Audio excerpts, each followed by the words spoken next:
Good evening. It is Monday, December 18th at 7 p.m. and I call the Maple Plains City Council meeting to order. Please stand and join us in the Pledge of Allegiance.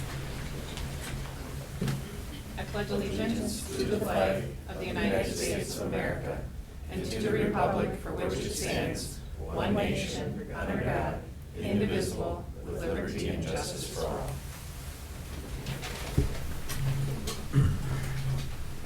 Before I'm looking for a motion to adopt this evening's agenda, I'd like to pull items 9E, 10C, and move the firefighter swearing in to be our first item of business after adopting the agenda. With those changes, looking for a motion to adopt the agenda. So moved. Moved by DeLuca, second by Francis. Any further discussion? Hearing none, all in favor signify by saying aye. Aye. Opposed, same sign. Motion carries 5-0. So our first item of business this evening is very exciting, and I will turn that over to Fire Chief McCoy. Thank you, Honorable Mayor and Council. These are one of the fun occasions to be here after a year of hard work by Cooper. He's completed all his requirements to be a full-fledged firefighter and come off probation. And again, I just kind of remind the viewing audience and the council mayor that being a firefighter is probably one of the most honored but yet dangerous occupations that there is. When there's an emergency in the community, firefighters are usually the first on the scene. Firefighters are there after the ravages of fire, crashes, tornadoes, hazmat incidents, rescue operations, explosions, medical emergencies, and they never miss an opportunity to assist and render aid to those in need. And they're truly, our firefighters are our hometown heroes. Firefighters are civil servants, are as sworn officers following standard policy and procedures of the fire service, standard operating procedures, and they're there to prevent human suffering and death and stabilize incidents and prevent damage to and loss of property. Tonight it's a great honor to have an opportunity to swear in Cooper Tokar. Cooper is a 2015 Orono High School graduate and recently passed the test for EMT and is very close on paramedic, I think, if I understand it. Taken some tests already, right? So he is probably like one test away from being a certified paramedic, and we really applaud Cooper for the extra work he's gone.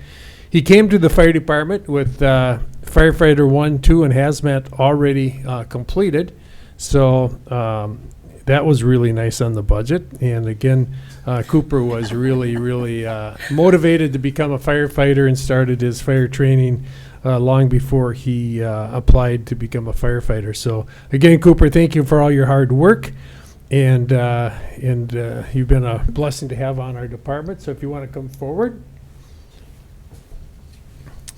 And after the swearing-in ceremony, Deputy Chief Dennison will come forward and present the badge to his parents, and his mom will be pinning. And since he knows first aid, the pin gets a little deep.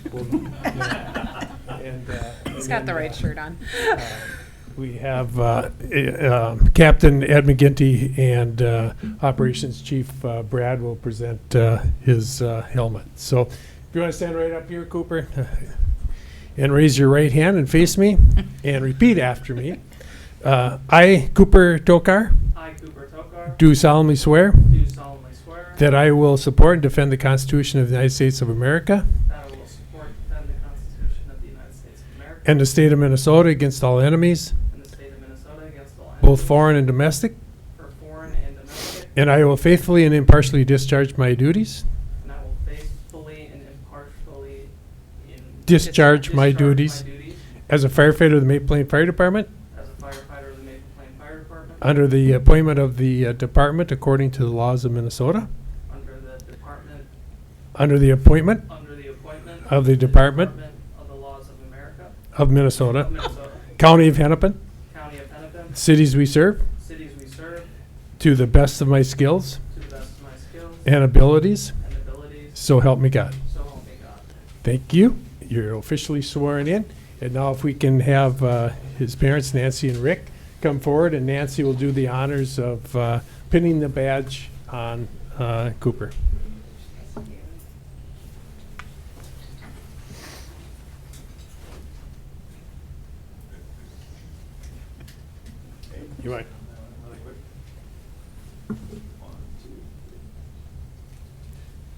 And as Cooper's been looking forward to getting rid of that probationary helmet.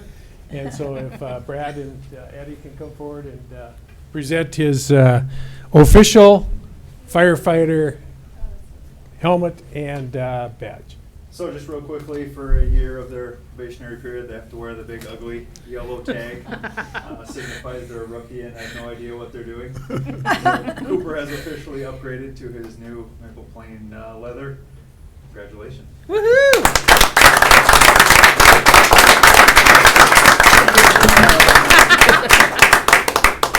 Cooper, I hear you have a speech for us this evening. I welcome you to the podium. We will take a break to do a few pictures. You can come back next year. Yeah. So now if we take a break, grab some pictures of the council members up there and family and firefighters, and then we'll let you get back to your. He said it's all text. I couldn't have done that.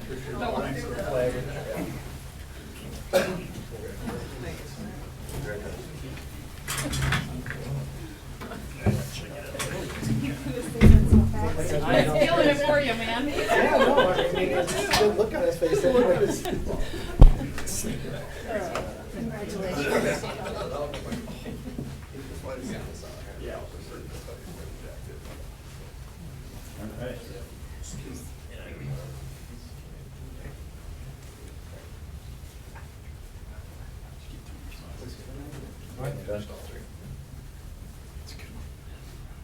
It's good work.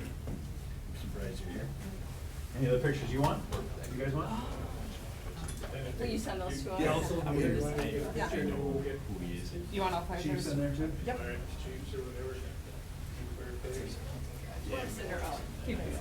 Sorry. You're alone now. Where's the Yeah. Brad? Right here, where do you want me? Well, you three should be in the middle, not? Okay. Jen? Valid. Tom, I got I think you. we're You still got on two. the Get it from here up or Nothing, It's never. gonna fix this band. Is it balanced? Can you go behind Tuck me? in. In between Julie and Connie? Here? Connie, step out. John, go behind. There you go. Rick, squeeze in there. Rick and squeeze don't in the same sentence.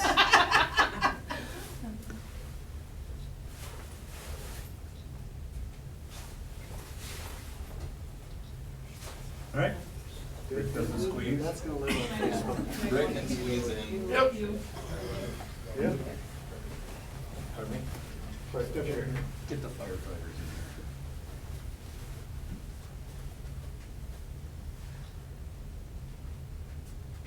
Good. All right, firefighters.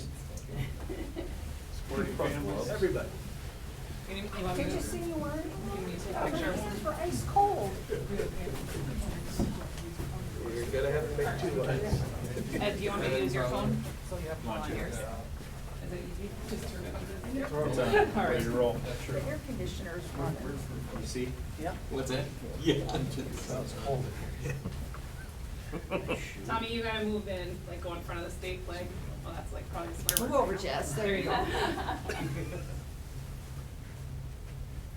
right. There you go. 1, 2, 3. 1, 2, 3. 1, 2, 3. 5. Counting's hard.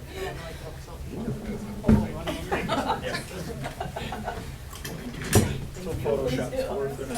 Okay, good. You're probably still there, right? No, that takes away her superpowers. Yeah, you didn't invite us. Oh, it's open. Yeah, we'll be here for how long? Think of us. I could have made you sit through it. What? I could have made you guys sit through it all. Yeah, so we could you come were navigate. cleared out in new business. Right? I want a cake. No, I'm Oh, fine. that's right. You got the Okay. Cooper, work on that speech, all right, man? All right, next time. His face was priceless. Yeah. Like, He's like, Yep. is she kidding me right now? I'm glad you told me that. You have a sense of humor. Me? Yeah. Maybe, Of course don't she tell does. too many people. Is the camera still on? Oh, okay. All right. Well, thank you for allowing us that little recess They didn't want to stay. to celebrate that. Are there any visitors to be heard this evening? Nobody wanted to stay for my stuff. Okay. Next, we'll move on to our consent agenda. Our consent agenda this evening includes council workshop minutes from November 27th, council business meeting minutes from November 27th, special meeting minutes from December 4th, and council workshop minutes from December 11th. Approve the settlement with Snow Group Resolution 23-12-18-21 and tort liability waiver. Looking for a motion to approve the consent agenda this evening? Can I make an addition to the poll December 11th, just to make an addition to it? Meeting minutes? December 11th? Yes. Okay. Looking for a motion to approve consent agendums letters A, B, C, E, and F. So moved. Moved by Francis, Second. second by Fay. Any further discussion? All in favor signify by saying aye. Aye. Opposed, same sign.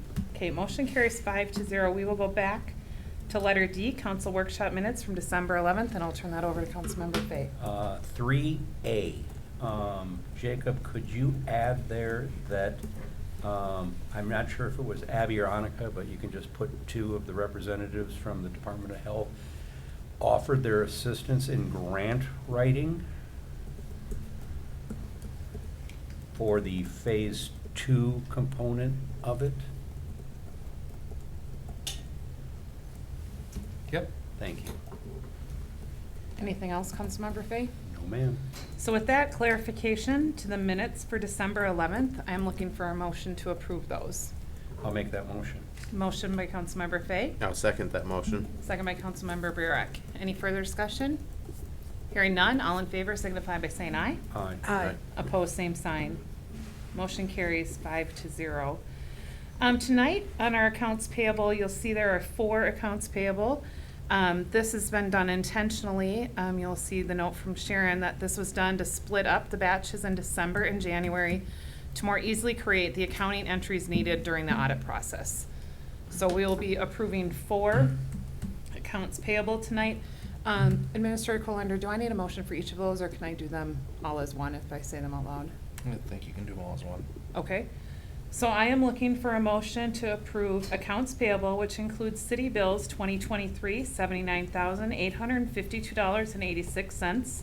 City bills 2024, $113,675.13. Fire bills 2023, $13,938.31. And fire bills for 2024, $5,550. I'm looking for a motion to approve the accounts payable. I'm going to poll city bills for 2023 and 2024. Okay. Looking for a motion to approve fire bills 23 and 24. So moved. Moved by Francis, I'll second. second by Burek. Any further discussion? Hearing none, all in favor signify by saying aye. Aye. Opposed, same sign. Motion carries 5-0. City bills, let's start with 2023, Councilmember Fay. Okay, League of Minnesota Cities, Elected Leaders Institute, Jacob Colander, are you planning to attend the Elected Leaders Institute? No, and when I was going through these, that was one thing that I caught. It's for Julie, not for Jacob. I ordered it, He registered. and Sharon took that as I was attending. We're correcting that. So the 350 will come off 2023?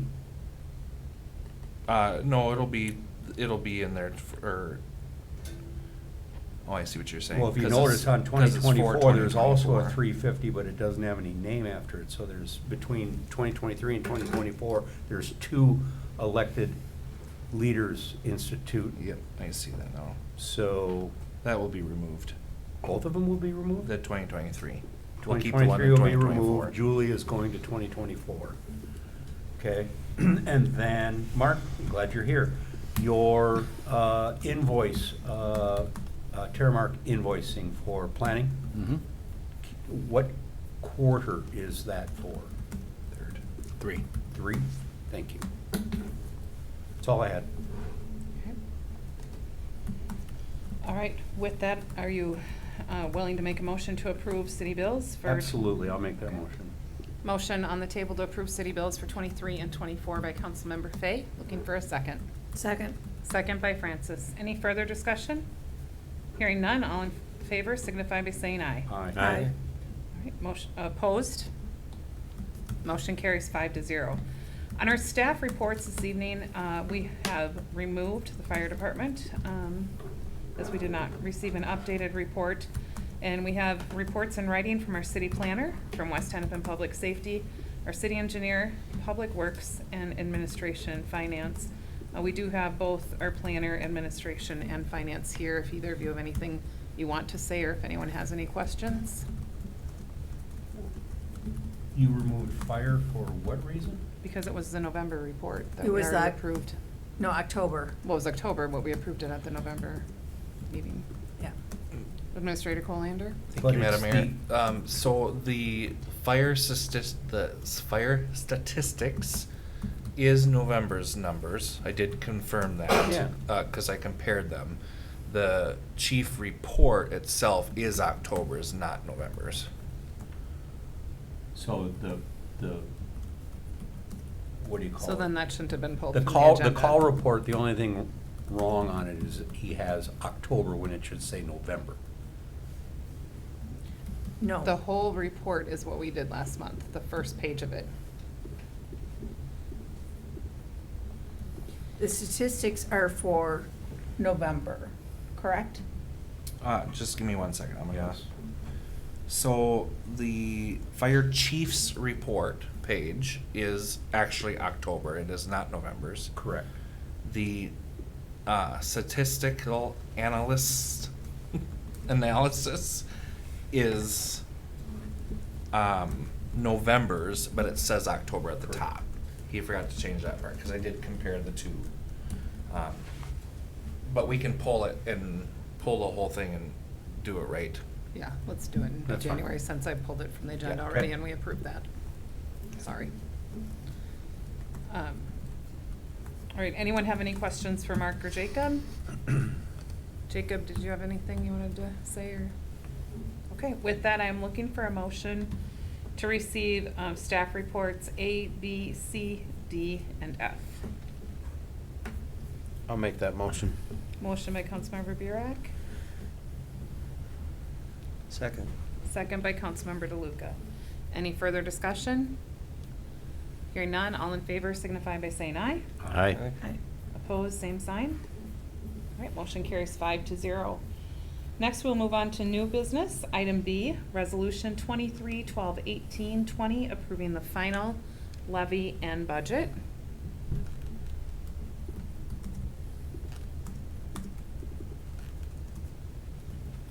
Anybody have any questions?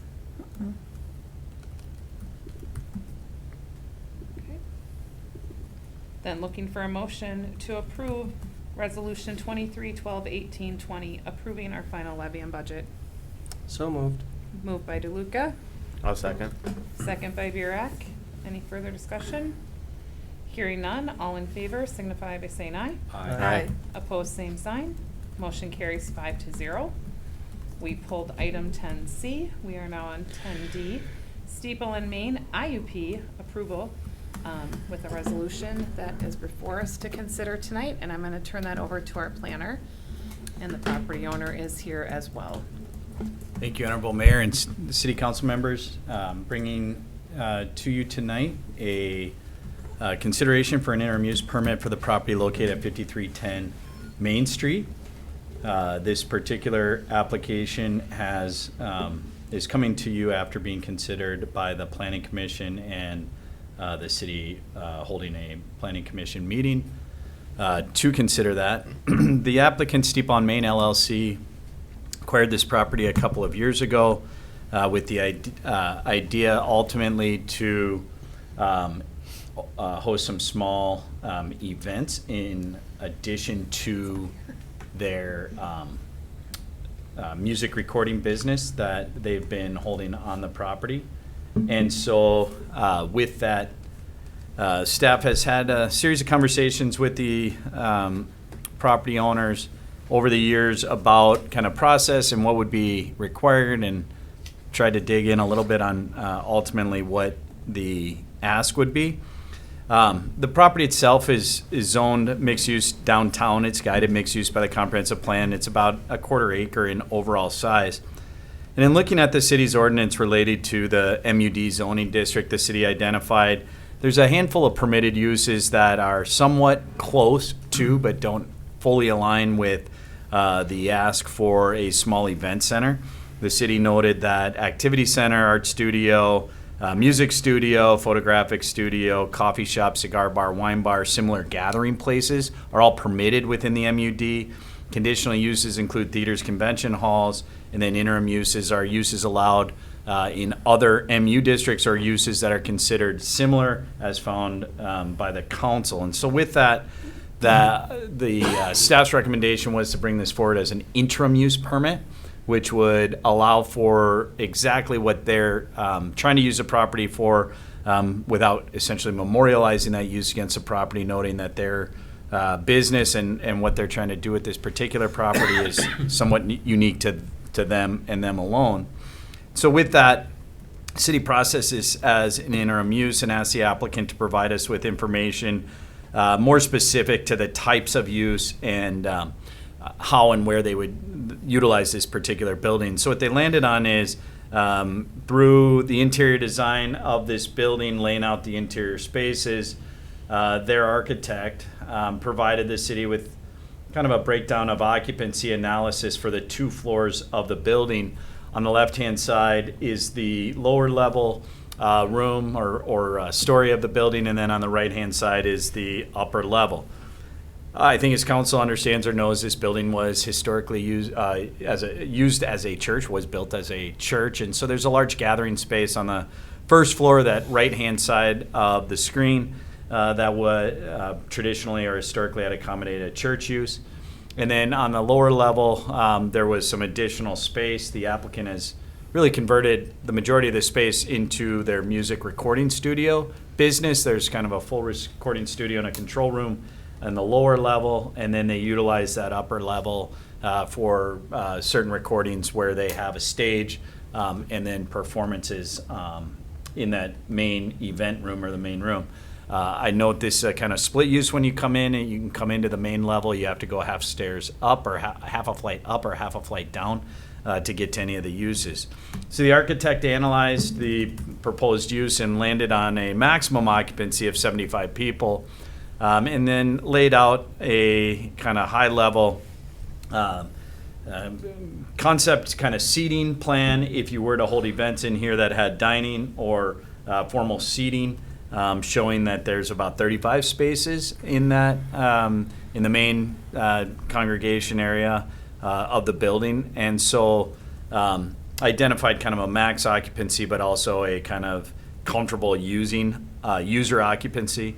So we looked at this use, we looked at the building, we looked at the site around it. One of our concerns from a staff level initially was, how do you park this? There's no off-site parking associated with this. And so we asked the applicant to kind of take a closer look at that.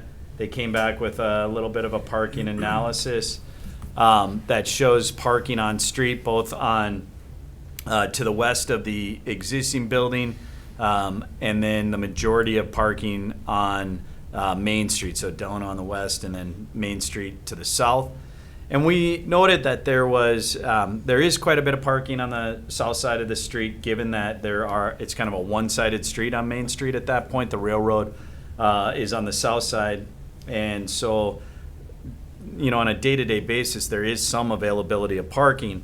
But then what we asked the applicant to do was kind of think about parking a little bit closer, and what we talked to him about maybe doing something off-street on the property, or in this case, the applicant approached the building owner to the south and asked if they could get a parking agreement that would allow them to utilize the parking during their events. And they did get that, and that's included as a condition of approval, and then also in this packet. So with that, we broke down parking for this particular use, I think on a conservative basis, as 2.5 spaces per per occupant. And so, or 2.5 occupants per space, I should say. So 75 occupants, taking 2.5 people per space, it leaves you with 30 parking spaces required. And in their diagram, and I think realistically, you can see from this that there's in excess of 30 spaces that they could provide. I think you can get closer to 10 to 12 on the JJV site.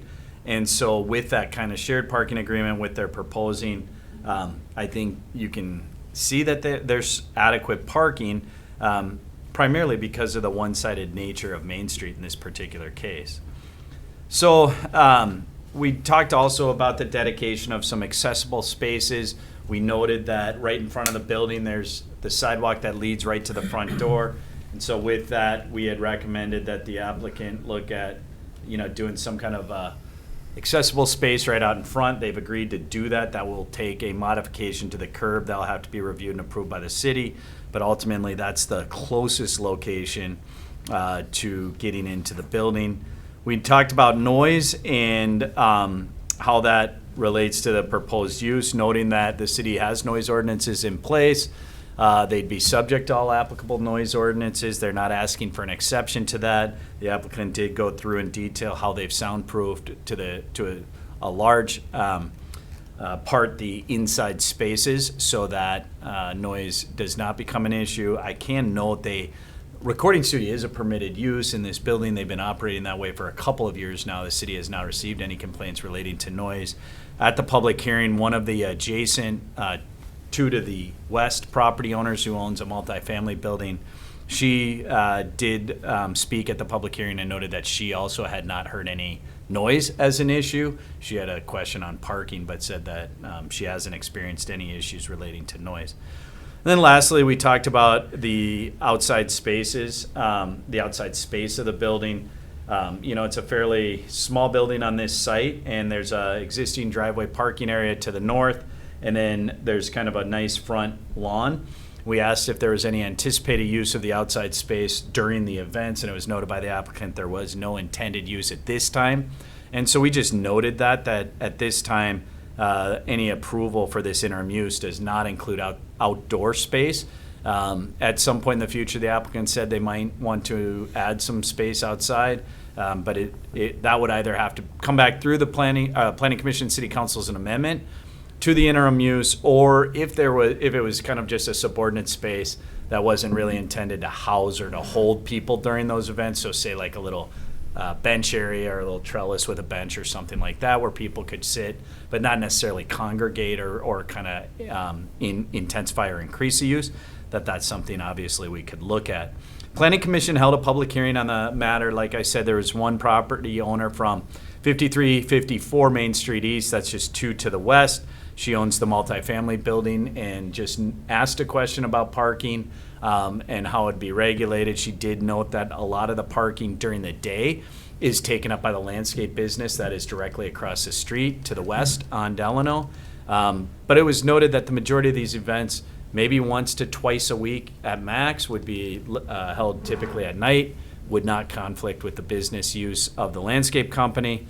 And so there shouldn't be a conflict. We did note that as you go down Main Street, there's a whole nother block of Main Street that again has one-sided parking and public parking on both sides. So there is opportunity for parking in this neighborhood. It's just how close can you get to the front door at any given time. But looking at the demand, if it was a maxed out event, 75 people, 30 spaces, 30 spaces needed, there's probably 2 to 3 in their driveway that they can accommodate, kind of staff or catering or some of those uses coming in.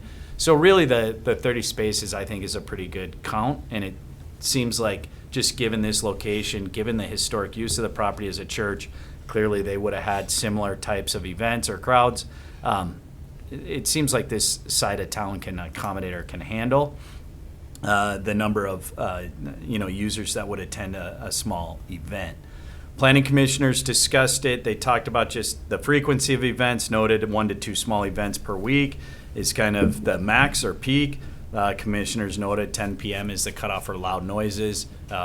Something that the applicant responded it hasn't been a problem and they don't anticipate. Again, noting their soundproofing and some of the measures they've taken inside the building.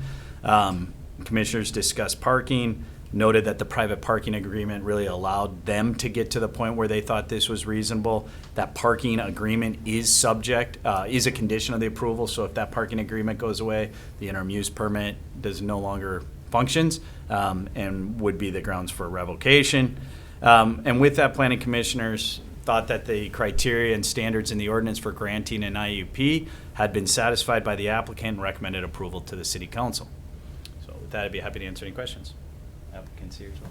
Any questions for our planner or for the applicant? Mark, I'm excited. I sat through the planning commission meeting, and I think they're going to be super stewards of the property over there. But I have a question.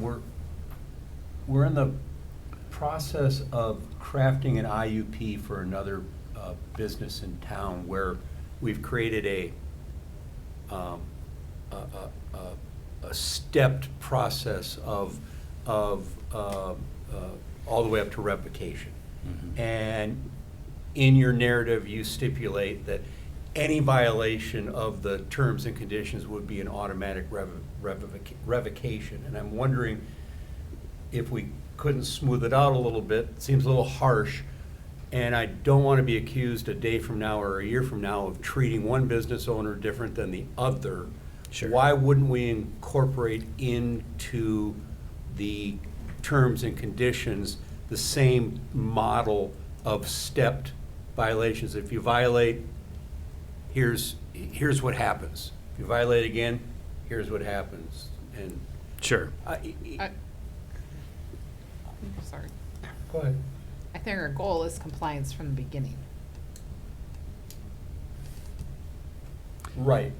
We've been pretty poor in compliance, though, as a city. And we're working to change that, aren't we? Okay.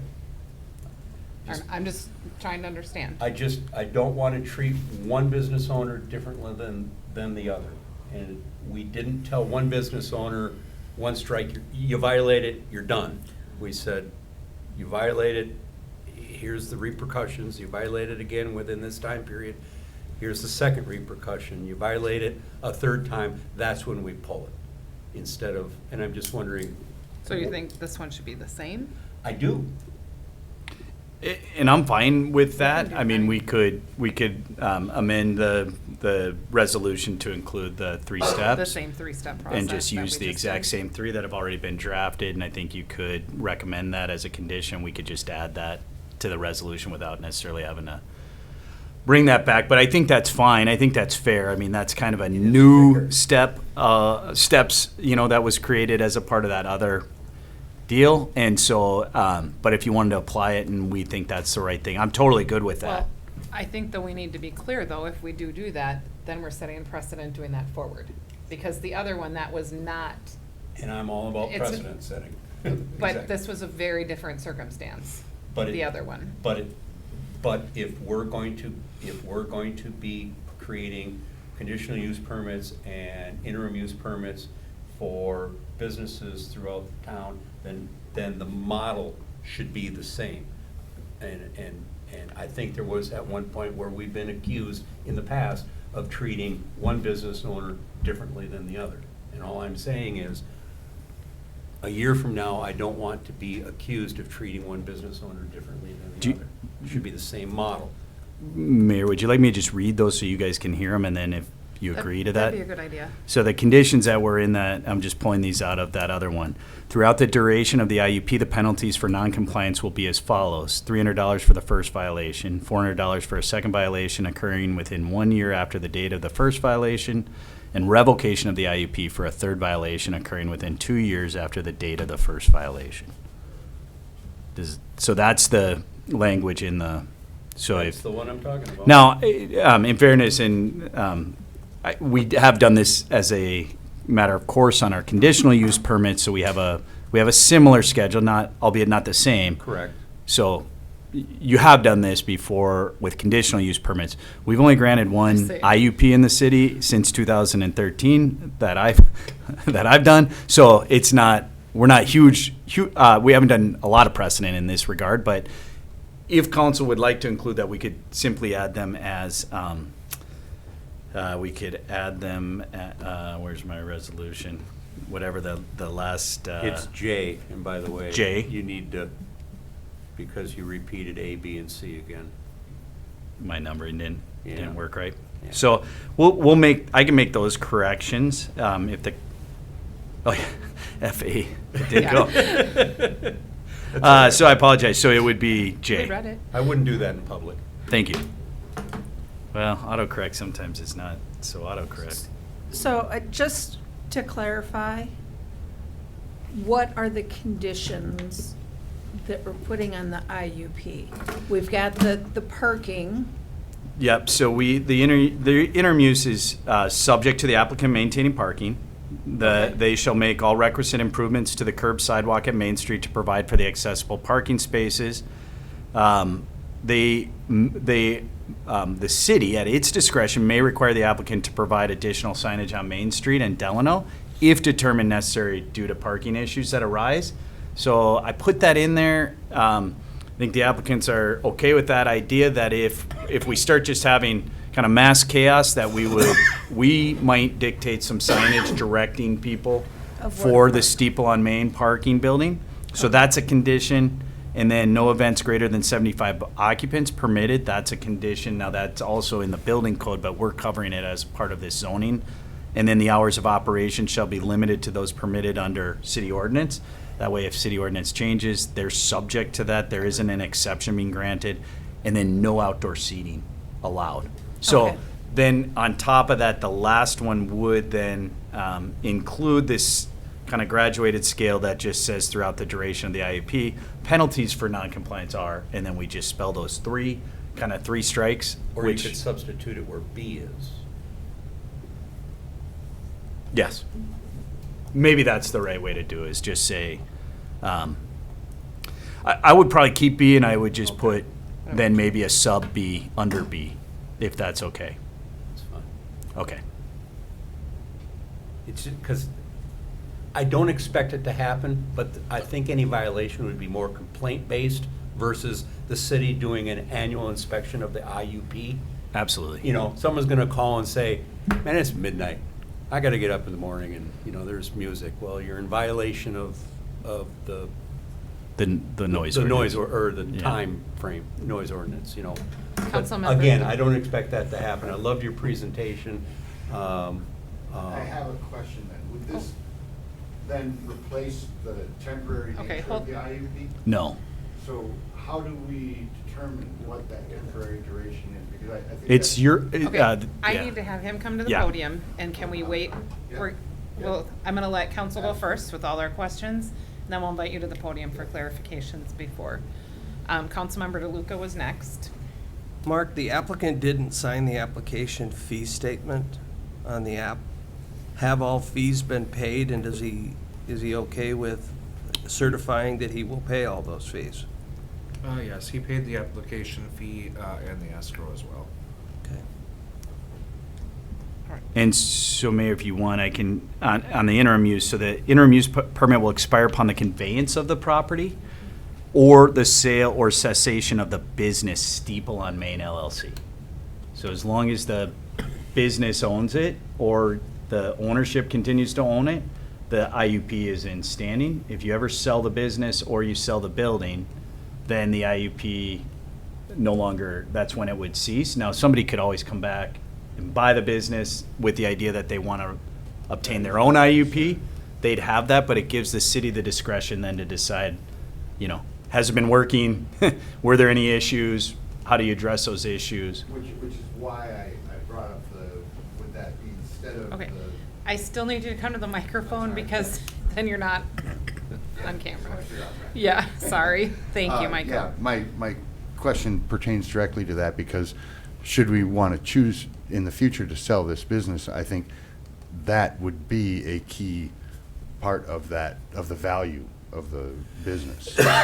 So So at that point, you'd have to have whoever the new owner is come in and essentially seek the same permission. Mhm. Now, the recording studio is permitted, so Right. that part of the business is transferable, and you can just, but the small events is not. Okay, and The this, way would that this we've be set up. traditional? Like, is that? the- For something that's not spelled out in the city's ordinance, it would be that we would recommend something like this, where it's interim, not just runs with the land Yeah. forever.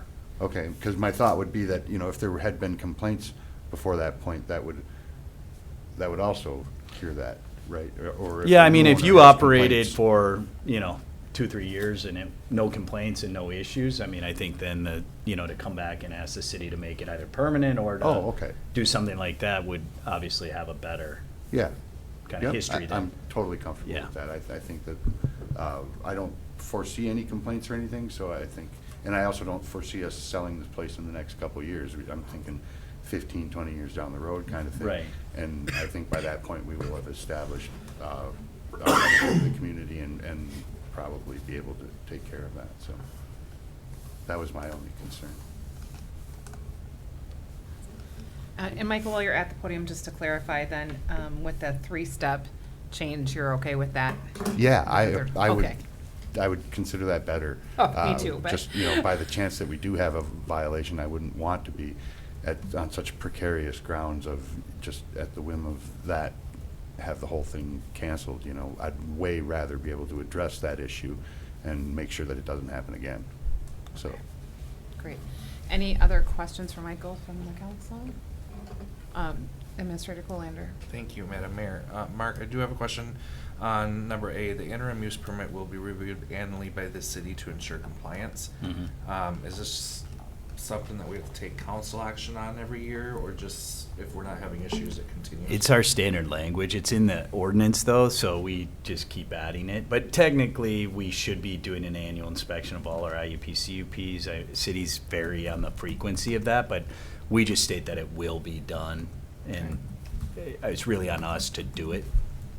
Thank you. Yeah. Any other questions or clarifications?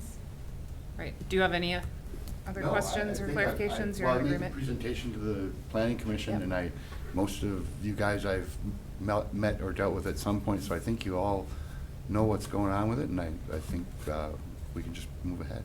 Okay, awesome. With that then, I am looking for a motion to approve the Steeple on Main IUP approval, Resolution 23-12-18-22. I'll make that motion.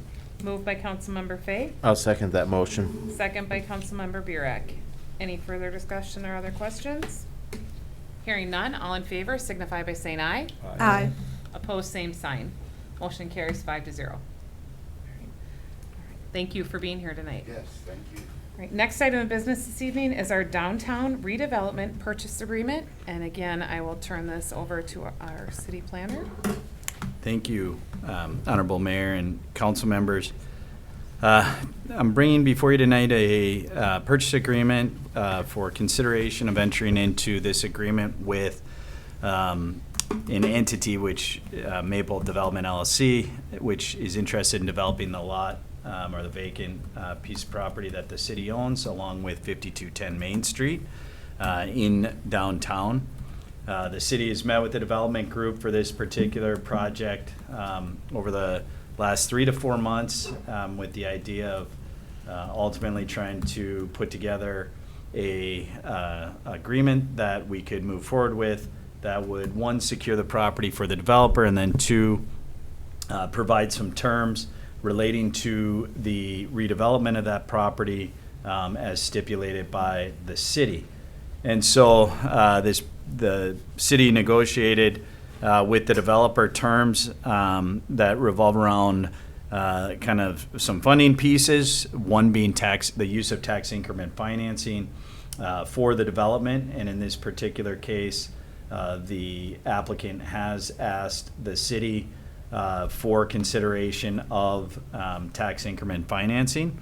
And so in looking at the tax increment financing, city reviewed a pro forma that was prepared by the developer and ultimately provided some ideas for use of tax increment financing that would be generated as a part of this development. The cities discussed the tax increment financing and looked at the idea that we could do a 70-30 split of the tax increment that's generated on this project, noting that the developer the city could offer the developer 70% of the TIF over a period of 26 years, and the city would maintain 30% of the TIF over that same period. The net present value of that dollar amount to the developer is estimated right now to be about $3.2 million. So that's what we'd be looking at as it relates to the tax increment financing.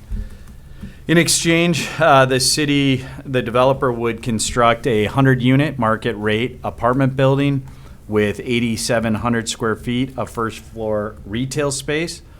They're proposing underground parking underneath the building, along with a portion of the building having first floor parking, essentially covered first floor parking, a little bit unique concept to try to obtain enough or adequate amount of enclosed parking to support the building.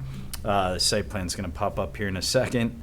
The building that they're proposing, they've proposed to have a tiered concept. And when I say tiered, it would have a mixture of 3, 4, and 5 stories, depending on kind of which segment of the building.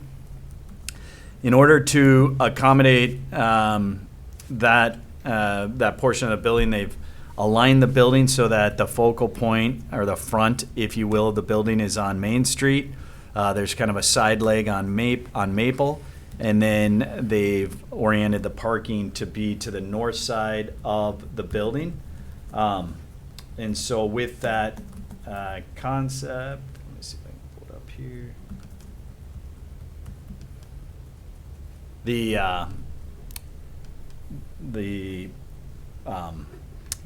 The building, then you can see on Main Street, has retail on the first floor, which is the dark shaded area. Then as you go towards Maple, they have a residential kind of all the way through, 4 stories. And then as you go along Maple Street on the west side of the site, there's kind of the lightest gray. That's where they'd have first floor parking along with 4 stories of residential above that. So, the city's looked at a multitude of variations on this site. We've looked at residential in its entirety, or only residential in this case. We've looked at mixed use with some kind of separate retail on the property, as well as now what they're proposing, which is a kind of mixed use building. And so having 8,700 square feet of retail on the first floor in that dark shaded area, I think is more aligned with what the city had envisioned ultimately on that property. And so this particular proposal, I think, accomplishes a lot of the things that we had talked about. The kind of other fine points, or what ultimately are going to have to be thought of in the deal. Developer in this particular agreement is paying all fees that we have, so all city, SAC, WAC, park dedication, as well as then Met Council fees. The developers agreed to a $300,000 assessment payment in lieu of, essentially, for their portion of what would be an assessment for the public improvements. And then the city has also discussed the idea of providing the developer with a plug-and-play, if you will, stormwater connection, so that we would do regional stormwater off-site, not on this property. And the developer has agreed to a $200,000 upfront payment for that particular stormwater.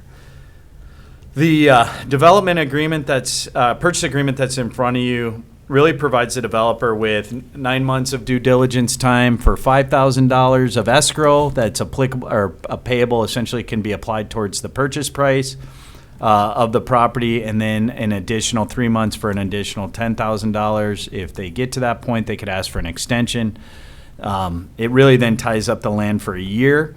I think in talking to the developer, their intent is to know within about the first 3 to 4 months what their updated market study looks like, as well as financing for this project, and I think we'd have kind of a break point sometime end of March, beginning mid-April, where they would have kind of a go, no-go decision to move forward with the project or to not move forward with the project.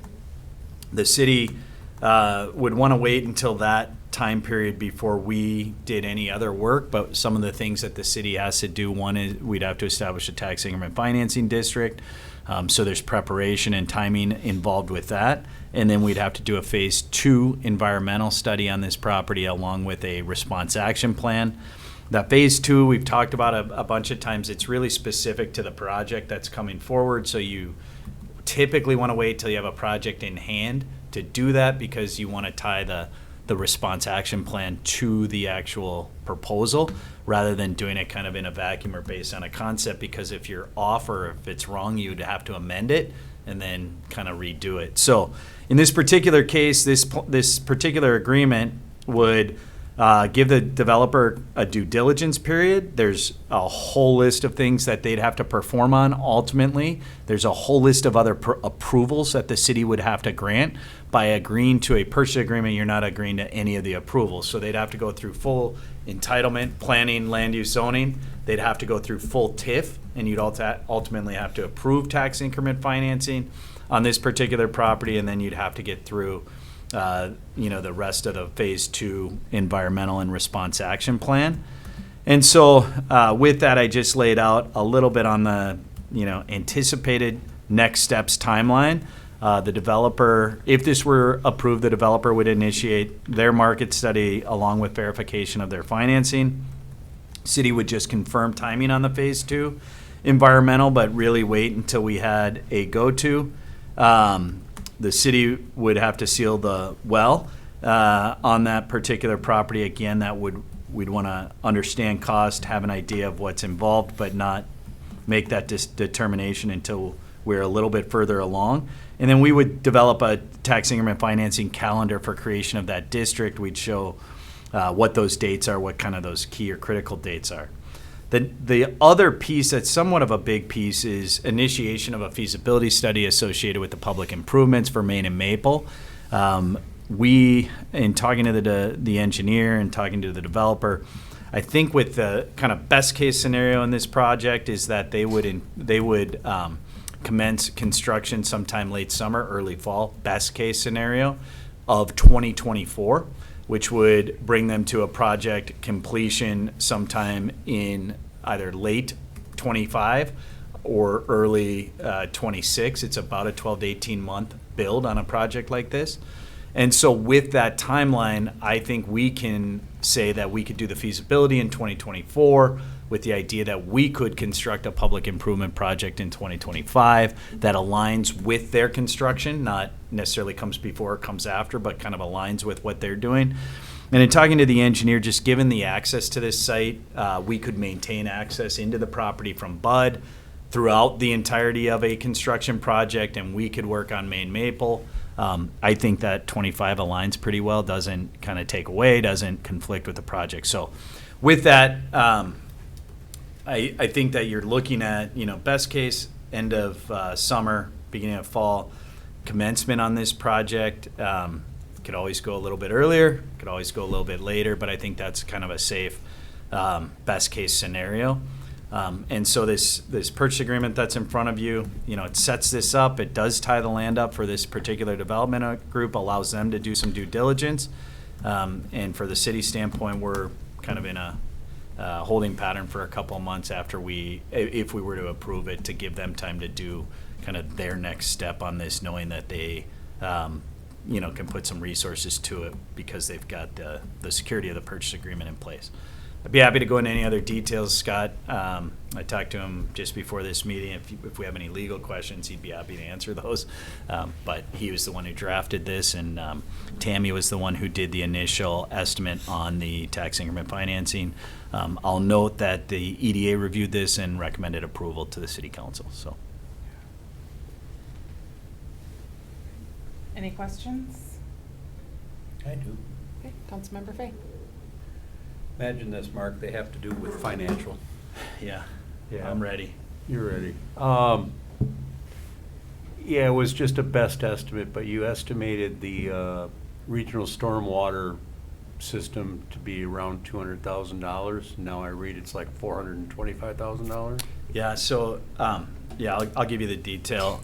So the regional stormwater estimated by Bolton and Mink is 435,000, right around there. 435,000. 300,000 of that is piping to wherever we have to go to from the site down Main Street to get to where we would pond, most likely down at the end of Main Street by the city's public works. What my understanding is, in the city's rate study for utilities, we have a placeholder for a stormwater utility fee that would offset the cost of that stormwater pond. I had worked with the developer and said we'd like some upfront money on that. So a connection fee, almost like an area charge, knowing that we would take the connection fee up front for a portion of that, but that we would fill the gap with their fees on the back end. Now, the study that the city did had 100% of it coming from fees, and this gives the city a little bit better, I think, kind of upfront payment. When you say a majority of that is piping, do you mean the physical pipes, or do you mean pumping pipe? No, piping, physical pipe. Really? It's just a long run to get to a spot where we really could accommodate water and filtration. The flip side is they build it on site, so they're going underground, which is probably more cost involved, or we start losing ground and having a filtration basin or a pond, right in the downtown. Well, the $425,000, they're gonna pay for whatever stormwater management on the property. Correct. The 425 gets it from the edge of the property down to wherever we're gonna hold the water. Correct. Okay, all right. But they're willing to pay $200,000 towards that. Yeah, and I had I'll be honest, I'd come up with, and the developers, if they're here, we talked about that. I thought they should put something up front on that, and that's the number I came up with, right? So I thought. Did you come up with that thinking that it was gonna be $200,000? No, I came up with it knowing that it was going to be more than 200. I didn't know how much more. I thought it would be closer to 4, and it might be at the end of the day, right? That's an engineer's high-level estimate, just looking at a map. But in talking to Bolton and Mink, and then looking at the rate study, there's an anticipated stormwater fee that they're going to pay as part of their utility costs, and that's going to offset that. But the stormwater upfront costs, I thought, we'd always talked about a kind of connection charge, and that's not dissimilar to how we do a lot of the utilities. We might have an area charge, and then we have an actual user fee and a connection charge. In this case, we have kind of this, what I would call area charge, $200,000, and then they're going to have a fee associated with their monthly statement or quarterly statement. I'll come back to the regional stormwater and the connection, but I want to talk just briefly on escrow. Now, my understanding is, if I read this correctly, that's money they put down, and any time prior to some stop dead dates, they can back out of the contract and get their escrow money back. Is that correct? Yep. Okay, and then the escrow money then gets applied toward, if they agree to proceed, the escrow money is applied towards their purchase price. So I normally think of earnest money or escrow money, and I think the way we set up escrow accounts here is it's to draw legal and engineering and planning dollars that the developer or redeveloper is using city resources, but we're not giving it to them for free.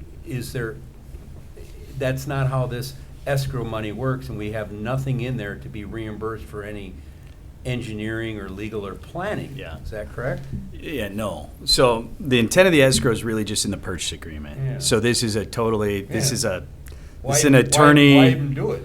Well, Well, it says if they fail to terminate prior to the date, or they don't close on the date, then they lose that escrow, right? So then we get to keep it. So if they go throughout the year and then they don't close, then we get that. It's $5,000. Right. And this is an attorney land use agreement deal.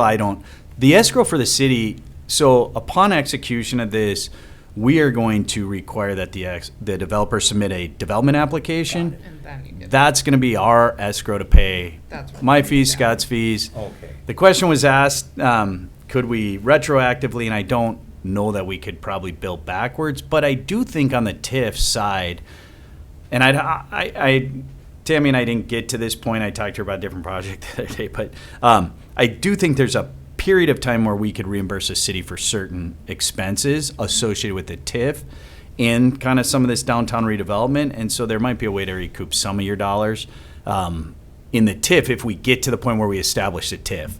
But for the purpose of planning, legal, engineering, we're going to require an escrow from the developer with a redevelopment application payable when they sign this agreement. That's good, because right in your narrative, right in the narrative, under the stormwater management system, you say redevelopers engineers shall coordinate the design, meaning their design, Yep.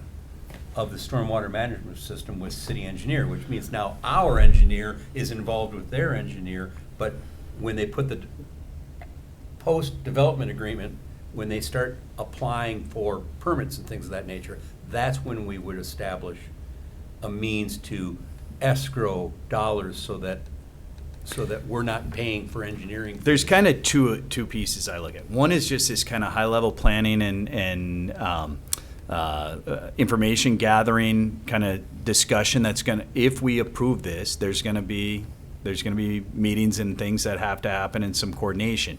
So we're going to take a redevelopment kind of initial application with an escrow. Then if we get to the point where they submit plans and specs that we start to review, there's a whole nother escrow requirement. So kind of like a replenishment. What we had talked about, and we've always talked about, is the idea that when they come in and they submit and we sign this purchase agreement, they need a planning escrow. And I call it a planning. I'm not the only one, but you guys need to get something to be able to kind of keep moving through this. This, to me, is giving them the security that they have some teeth now and some security in their agreement. So then we need something to move through the process. You're not doing it for free. Right, I don't want to blow the project up, but. No. I don't wanna- And I've talked to him about that. Okay. So All right, so they're Mark, aware. can you clarify that also would include staff time? not it would, just the consultants? it would include staff time. So the city can bill staff time against that as well. Any other questions? Discussion? All right, I am looking for a motion to approve the downtown redevelopment purchase agreement with Maple Development LLC. I'll make that motion. Motion by Councilmember Fay, Second. second by Councilmember DeLuca. Any further discussion? Hearing none, all in favor signify by saying aye. Aye. Opposed, same sign. All right, motion carries 5-0. So thank you. Thank you for your work on that. Very exciting. All right, we will move on to item 11 on our agenda this evening, council reports and other business. I will start with Councilmember Burek. It was a busy month. We had EDA, Fire District. I sat in on the Fire Commission, Police Commission this month. Don't really have anything too exciting from these. It's just where we're, busyness of the month. Thank you. Councilmember DeLuca? Fire Commission met this month, and a special congratulations to Nate Scott, who is retiring from the fire department, and the Fire Commission approved his retirement after 31 years I of think you mean service. fire relief. Fire relief, excuse me. Yeah, 'cause those are meetings here. I was like, what are we at, Fire I thought Commission? I was Fire I was like, Relief. I wasn't at fire then. Okay. Thank you. 31 you. years, Nate. Yeah. Way to go. And thank you, Nate. All right, Councilmember Fay. A variety of meetings in December, several workshops and a EDA meeting. which we discussed, this downtown development purchase agreement. I'm glad to see that it went through, and excited to see what happens over the winter. Attended a joint meeting with the City of Independence and Maple Plain over the future of fire services, specifically concepts for a potential fire district.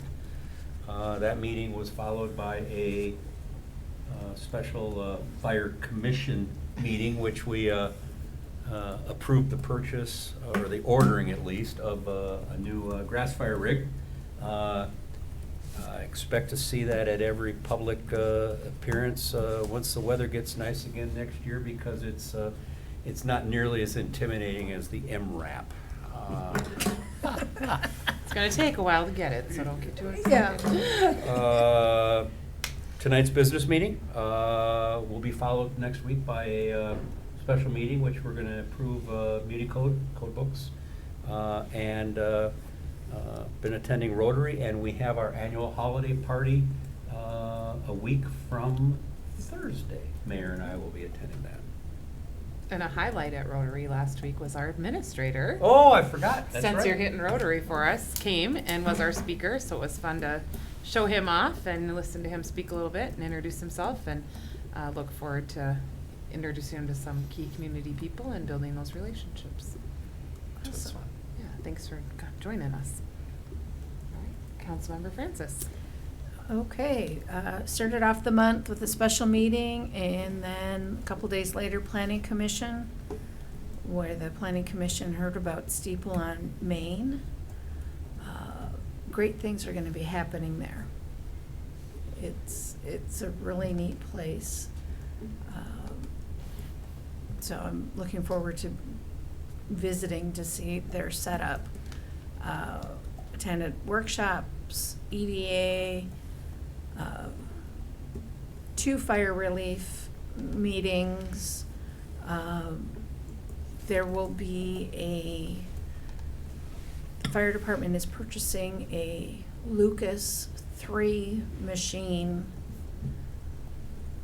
because the other one is getting outdated a little bit, but to have 2 one-hands relief is paying for part of that. And the balance of it is coming out of their general fund donations that they received from, I believe it was Mound JC's.